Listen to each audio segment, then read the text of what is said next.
आज हम आपको वैद्युत धारा का सवाल बताएंगे जो सरल परिपथ पर आधारित होता है। जैसे ये दिया है,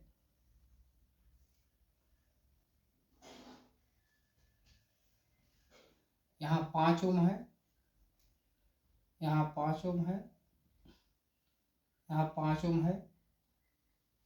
तो ए और बी के बीच तुल्य प्रतिरोध।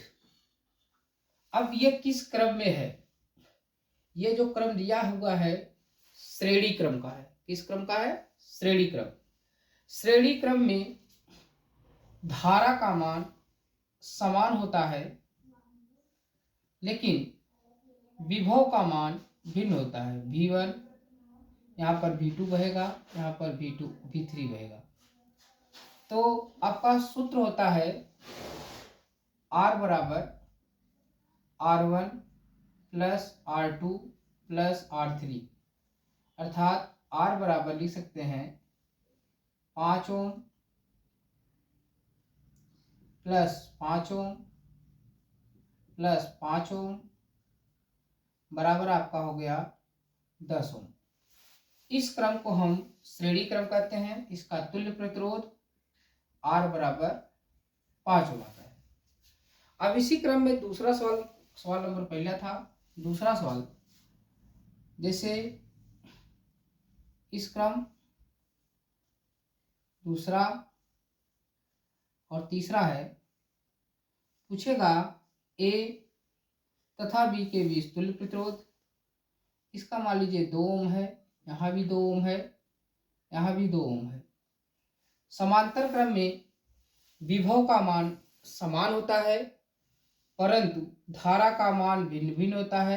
अर्थात यहाँ से I1 बहेगा, यहाँ से I2 बहेगा, यहाँ से I3 बहेगा।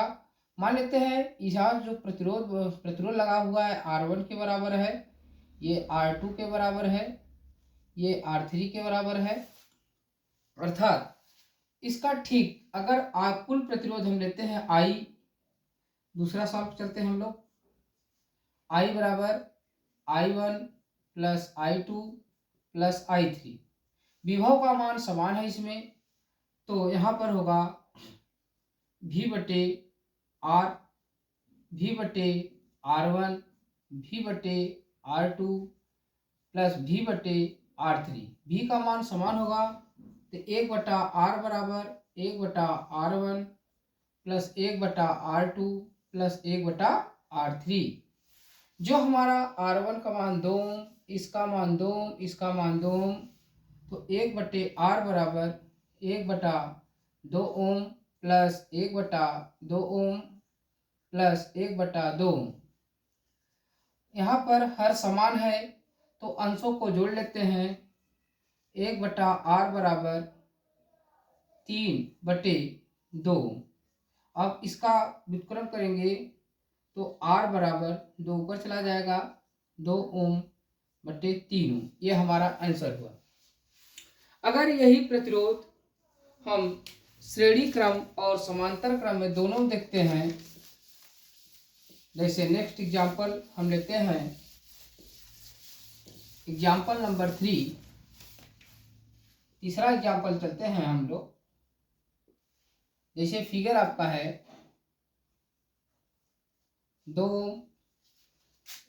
फिर यहां से चलते हैं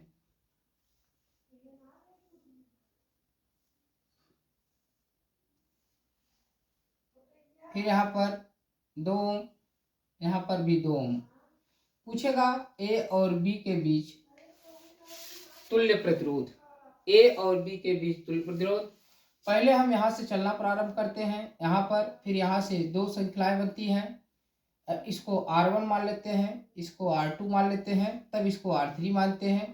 पहले इस सर्किल को हम जोड़ने पर जोड़ लेते हैं, जो आता है तब इसका नाम R डैश का नाम दे देते हैं।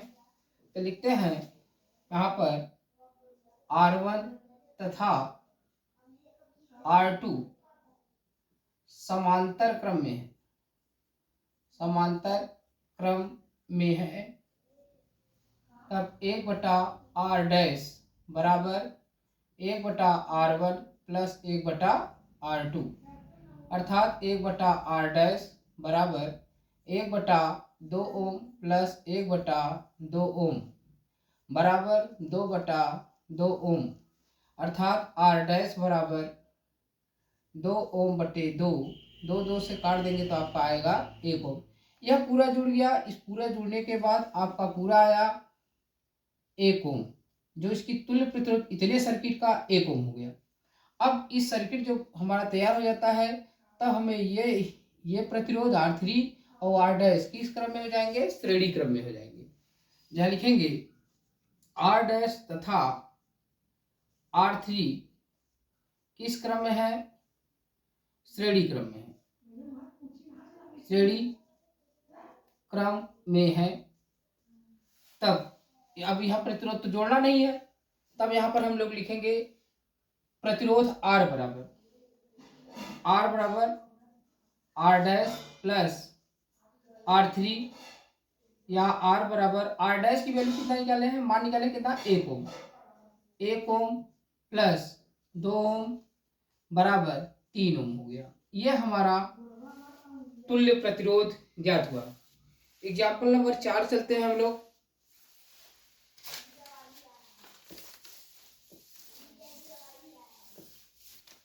जैसे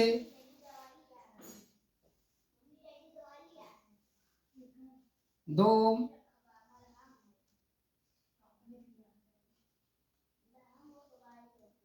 फिर 2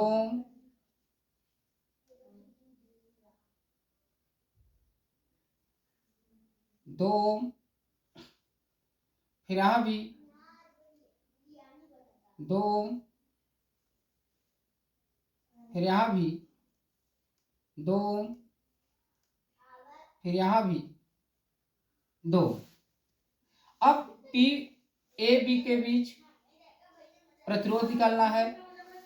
यहाँ पर मान लीजिए R1 हो गया, यहाँ पर R2 हो गया, यहाँ पर R3 हो गया, यहाँ पर R4 हो गया। अगर P/Q बराबर R बटे S होता है तो 2 ओम से कोई भी धारा का प्रवाह नहीं होता है। तब यह और R1 और R2 श्रेणी क्रम में जोड़ देते हैं, R3 R4 श्रेणी क्रम में जोड़ देते हैं, फिर उसके बाद समांतर क्रम में जोड़ने के बाद तब इस क्रम को जोड़ते हैं। जब P/Q बराबर R/S है तो व्हीटस्टोन शेष का पालन करता है। व्हीटस्टोन शेष का जब पालन करता है तो 2 ओम से कोई प्रतिरोध नहीं, कोई धारा नहीं बहती है, इसमें कोई विक्षेप उत्पन्न नहीं होता है। तब इस धारा को हम नहीं जोड़ते हैं, तब हमारा होता है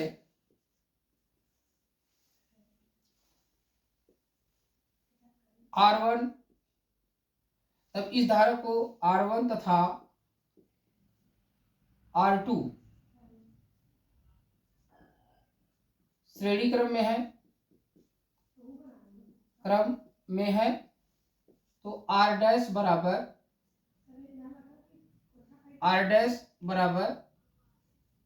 R1 plus R2, 2 ohm plus 2 ओम, 2 ओम प्लस 2 ओम बराबर 4 ओम होता है। फिर दूसरी स्थिति में देखते हैं R3 तथा R4 श्रेणी क्रम में है, तब R डबल डैश लगाते हैं, R3 प्लस R4 बराबर 2 ओम प्लस 2 ओम बराबर आएगा 4 ओम। अब ये पूरा मान 4 ओम, ये भी 4 ओम है। तब उसके बाद ये दोनों समांतर क्रम में हो जाएंगे। समांतर क्रम में होने के बाद ये भी समांतर क्रम हो जाएगा, R5 भी।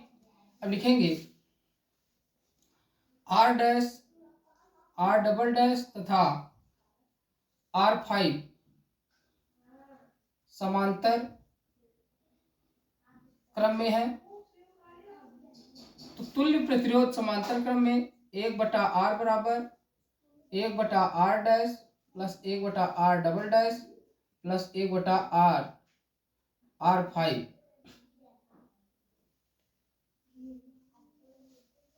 तो 1/R बराबर 1/4 ओम प्लस 1/4 ओम प्लस 1/2 ओम।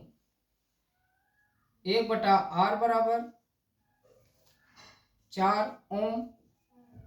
1 + 1 + 2 बराबर 4/4 ओम बराबर 1/1 ओम। तो R बराबर हो जाएगा 1 ओम। इसकी तुल्य जो प्रतिरोध है ए और बी के बीच हमारा निकल कर आया 1 ओम। यही हमारा आंसर हुआ। जब P/Q R/S है तो R5 R6 से कोई धारा का प्रवाह नहीं होता है, इसमें कोई विक्षेप इसमें नहीं होता है। ये भी व्हीटस्टोन सेट का पालन करता है। जैसे यहाँ से P हो गया, यहाँ से Q हो गया, यहाँ से R हो गया, यहाँ S, P/Q/R/S है तो यहाँ से कोई धारा प्रवाहित नहीं होता है। तो R1 R2 श्रेणी क्रम में, R3 R4 श्रेणी क्रम में जोड़कर फिर उसके बाद हम इनको समांतर क्रम में जोड़े, जो भी ये भी समांतर क्रम में आ जाता है, तब हमको लगाना चाहिए 1/R बराबर 1/R', 1/R', 1/R5, जो सब मान को रखकर हल करते हैं, फिर इसका व्युत्पन्न कर देते हैं, उल्टा कर देते हैं, जो हमको प्राप्त होता है 1 ओम। यही हमारा आंसर हुआ।